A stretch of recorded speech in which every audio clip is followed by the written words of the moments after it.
When you want a quick and easy breakfast that's not just cereal, then these egg and salmon roll-ups are a winner. These yummies are quite a family favourite with my gang.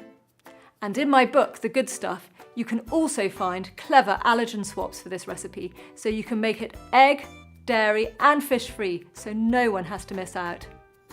Here's how it works. Pour a small glug of olive oil into a medium-sized frying pan and let it warm up on a medium heat. In the meantime, whisk 4 eggs lightly in a small bowl and stir in the chopped chives and pepper. Pour half of the egg mixture into the pan and cook it for 2 to 3 minutes to make it a thin omelette. Lift it out carefully and leave it to cool whilst you cook the other one. Spread some cream cheese over the surface of the omelette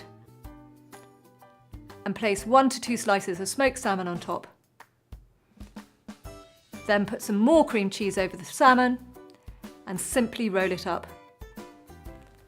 Cut it into 4 to 6 pieces and repeat with the other omelette.